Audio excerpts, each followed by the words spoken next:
baka may kinalaman ho at may turo nyo si Ginoong Atong Ang.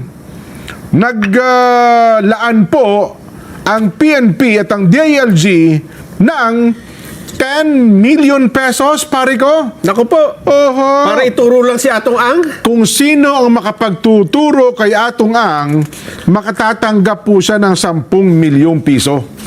Ini-announce yan eh. Baka pagka tinuro mo yan, bigla ka rin mawala. Sabi ni Atong Ang, ikaw pala nagturo sa akin, ha? Ay, nako. Marami na nagtangka kay Atong Ang. Nabigo marami, no? Si Erap nga, nabigo kay Atong Ang, eh. Di ba?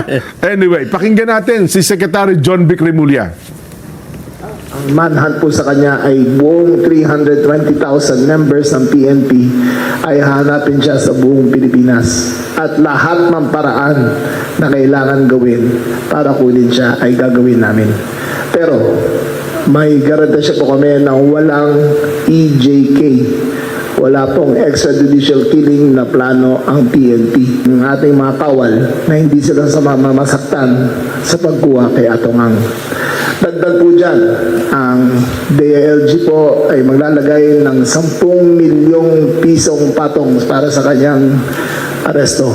Any information leading to the conclusive arrest of Atong Ang will merit a 10 million peso reward. No questions asked. Basta ito yung naibigay ng information leading directly to the arrest ay 10 milyon na reward para sa kanya. Ayun. So lahat daw ng tauhan pala, Nelson, ng pulis ay maghahanap na kay Atong Ang. Magkano? 10 million pesos ang inilaang pabuya. Reward. Di ba pinapatong sa ulo yan? Oo, kaya nga ano, patong sa kanyang ulo. Eh, pagka kay Senador Bato, ano ipapatong? Nakita ko yan si Atong. Wala pa. Sombrero. Sombrero. So, kung hahanapin si Atong Ang, lahat ng pulis, wala na maghahanap kay Bato. Ala na. Wala na maghahanap yung dating, Wala ano, na, yung, sino ba yun? Yung hinahanap pa isa? Yung... Si Bantag, yan, ano. Matagal na hinahanap yun, di ba? Wala na maghahanap kay Saldico. Wala na. Lahat sila, busy kay ano, no? 10 million yan eh. Oo, mahalaga ituro Eh, siya. sabi naman ni Atong Ang, sige, 20 million para hindi nyo ako mahanap. Lahat ng hindi makapaghahanap sa akin, tatapatan ko yan.